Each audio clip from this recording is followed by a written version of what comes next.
Hello everybody, my name is Daulton Nelson and today I'd like to give my thoughts on a game I just beat, that game being Death Stranding for the PlayStation 4.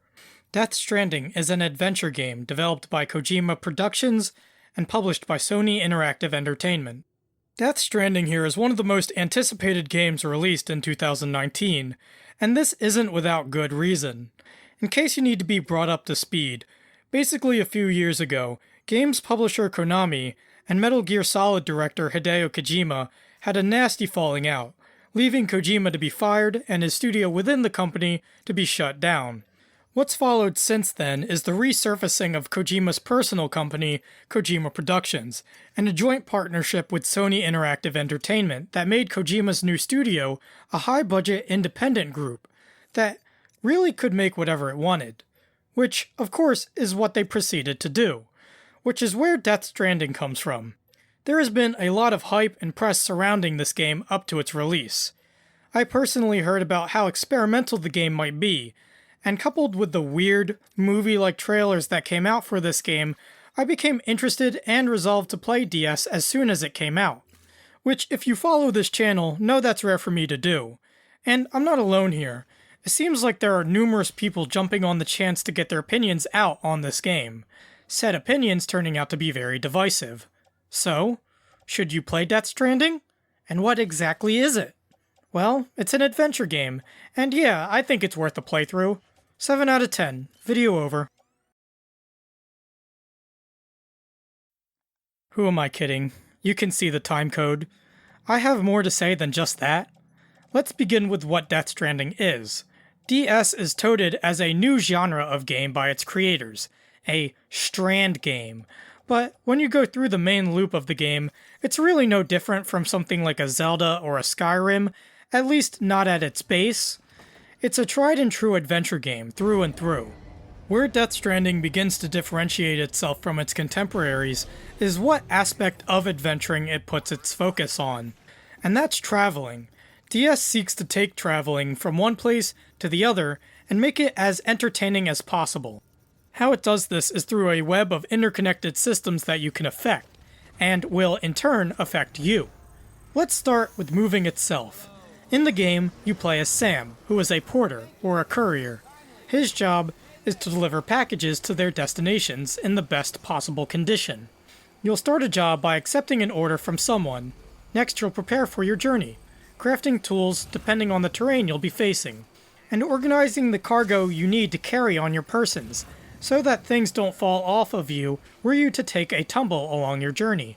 There's even a button the developers give you to let the game optimally organize your cargo for you, which I recommend you take advantage of. You'll also notice during this preparation stage how Sam will have a maximum weight he can carry, as well as the game taking weight distribution into account. Balance is a huge part of Stranding's gameplay, as the more you put on Sam, the easier it will be to lose his balance, especially when it comes to how much weight you put on him. Higher weights causes Sam's movement to become sluggish and more susceptible to momentum. It's almost like you can choose your own difficulty for a given run. Once you're done preparing, you'll head out for your destination. The world of Death Stranding is not flat, and will be an obstacle you'll have to conquer, so knowing how to identify terrain and making decisions based on that on the fly is essential. To help you identify terrain, you're given an Adrarek, or a shoulder-mounted scanner that can be used with a press of a button. It will tell you where certain objects are, and how difficult the terrain in front of you will be to traverse. And it does this via colored dots. Blue is easy terrain, yellow is challenging, and red is very difficult to near impossible. Red terrain is normally steep walls of rock or large boulders, so it's best to find blue and yellow terrain and stick to that. However, yellow terrain can throw you off balance, so you have to use your controller triggers to keep yourself upright. But this is at the cost of your stamina, which will deplete when you're traveling under tough conditions, such as scaling yellow terrain or carrying a large amount of objects. Stamina itself is another big part of the game. It's divided into quarters, and if you're out doing runs long enough, some of those fours might be non-recoverable unless you let Sam rest in a private room, which I like a lot. Stamina will also contribute to the sluggishness and imbalance of Sam, so making sure that's taken care of is key. Finally, each piece of cargo you carry will have a damage meter or two attached to it. The goal of the game is to get cargo to its destination in the best possible quality, so it's very important that you don't fall or let the cargo take too much damage. The game will throw things in your way, like a steep mountain in the middle of your route, or timefall showers, which is rain that ages anything it touches, including what you're carrying. Once you get cargo to its intended destination, you'll turn it in and get your results. You'll be graded on things like cargo quality and how short your route was. What you'll be rewarded with is likes. Likes are like experience for Sam, that will level him up whenever you complete an order. Getting likes from specific people will strengthen their connection with you, unlocking rewards you can use in the game. This includes structures like what you can use with the PCC, like building bridges, generators, and post boxes. Likes also contribute towards Sam's stats, which is represented by a 5-point star.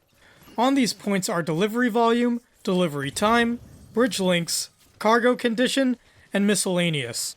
Likes will go towards a specific point depending on the action you got for those likes. For example, if you just delivered a bunch of stuff, your delivery volume point will go up. And if you get a star point all the way up to level 10, Sam's attributes will improve, like causing stamina to drain less often or having a more stable balance. Likes are also a part of something the game calls the chiral network, which is where structures, paths, and signs from other players will appear in the game to help you out. This is a very interesting aspect of the game where players that aren't playing in your game can still help you by doing something as simple as laying down a sign that lets you know what's up ahead. Each thing another player lays down can get likes from others, which will in turn help both the player and the others, who are both rewarded for this sense of collaboration. It's really cool and satisfying seeing other players using your structures and getting rewards for that contribution. In fact, this feedback of likes in general is a great thing that really brings Stranding into its own unique territory. It might just be my favorite aspect of this game. Of course, I'm sure as you're listening, you are most rightly going, this is a lot to take in. And I agree. On paper, this game sounds like it might be too much. But in execution, everything works together really well, and your brain does all of this complicated stuff for you without even realizing it. Still, this isn't a type of game that you can just pick up and play. It does take time to get used to everything, but it's super satisfying once everything clicks. I really like how this game is executed, especially with its focus on traveling. In fact, it's very hard to fail in the game. The biggest threats to you are the terrain and mules, which are NPCs that will actively try to steal your cargo if they spot you. These guys are a real pain in the ass, but getting around them is easy so long as you aren't spotted by them. Speaking of, Death Stranding does have stealth mechanics and combat mechanics. The combat includes knocking out your opponents in hand-to-hand combat, or shooting at them with guns. Meanwhile, the stealth includes holding your breath, hiding in tall grass, and not having ID-tagged cargo on you as you enter a mule area. One of my first complaints with the game would be that Kojima does want the player to have a non-violent approach here, but still includes lethal weapons such as assault rifles. These lethal items don't feel like they should belong in the game, so I'm really questioning their inclusion here. Another thing that doesn't feel like it belongs is a mechanic surrounding another type of enemy in the game, BTs, which are these dark gray smoky monsters. BTs float around and will try to grab Sam if they hear him. You as the player must silently walk past them while holding your breath, which costs stamina. If the BTs do grab Sam, they'll whisk him into the center of their territory, and will make you fight a larger BT, like a sort of boss fight. But ultimately, BTs themselves are very easy to deal with. They're very much a non-threat, and more so acts as a way to get the player to stay out in the rain for a long period of time. And this non-threatening nature of BTs make the BB mechanic fairly useless as well. The BB mechanic is a baby Sam has strapped to his chest that can sense BTs when they're near. The way this BB senses BTs is through your scanner on your shoulder, which will blink and rotate and make noise the closer you get to a BT. This BB has a meter of its own that will go down whenever it gets upset. This includes getting too close to a BT or taking a fall.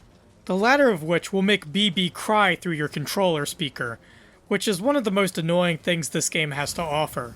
To make matters worse, you have to go through a complicated series of button presses to calm the thing down, and even then, the BB's meter will recover so slowly that it brings Stranding's gameplay to a complete halt.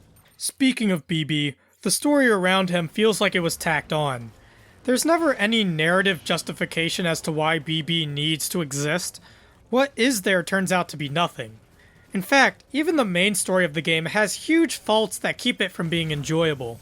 One being the lack of any subtlety or subtext within the writing here. The main moral of the game is to connect people together, and the game will not let you forget it. Every other line feels like it's saying the exact same thing, over and over again. It gets to the point where the story comes off as one note, and I don't think that is unfounded. The main character of the game, Sam, has an attempted story arc of his own, going from a loner to someone who values togetherness, but the performance Norman Reedus gives for this character is terrible. The entire game, Reedus talks in this low, rumbly voice, as if he were Nolan's Batman, but with no range. There are times when the character is angry, sad, and happy, but Reedus just keeps giving the same delivery over and over again. And he's not the only one. Save for 3 characters, every performance here is flat and lacks dynamics. It's like Kojima Productions got a bunch of actors together, but forgot to tell them to act. This actor delivery, coupled with an excessive use of in-universe jargon, makes Death Stranding's world seem very alien, which is the exact opposite feeling the game is trying to go for. I'm supposed to be connecting with Sam, not thinking of Norman Reedus doing his best Batman impression. The writing also uses a lot of corny lines, and the ending is sloppy and long-winded, which is a shame, because it's mostly all of the non-game stuff that brings the game down. The way the game ups difficulty with environments is great, going from flat plains to snowy mountaintops. Later game runs can feel exhausting, even as a player. And everything works so well together that it really makes Death Stranding an experience worth playing. So, I say give the game a try. The gameplay is engaging and fun. I truly think so. But the story falls flat on its face, like Sam trying to scale a mountain without a ladder. That concludes my review of Death Stranding. If you like my reviews, you can like, comment, or subscribe. I also have a social media link down in the description below, as well as a link to my online portfolio where you can see video game design works that I have done. And with that out of the way, please make sure to have a nice day.